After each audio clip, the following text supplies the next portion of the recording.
यहाँ आपको अपडेट करेंगे। हुकूमती मुज़ाकराती कमेटी के रुकन सेनेटर इरफान सिद्दीकी ने वाज़ेह किया है कि हुकूमती कमेटी की जानिब से पीटीआई मुतालबात पर जवाब तैयार करने की खबर में सदाकत नहीं।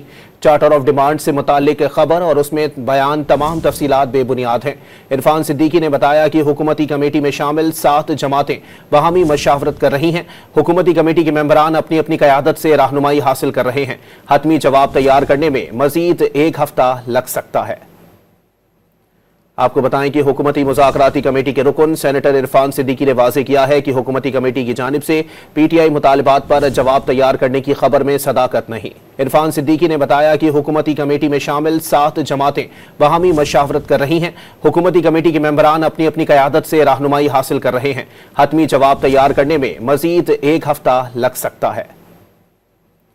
आपको बताएं कि हुकूमती मुज़ाकराती कमेटी के रुकन सेनेटर इरफान सिद्दीकी ने वाज़ेह किया है कि हुकूमती कमेटी की जानिब से पीटीआई मुतालबात पर जवाब तैयार करने की खबर में सदाकत नहीं।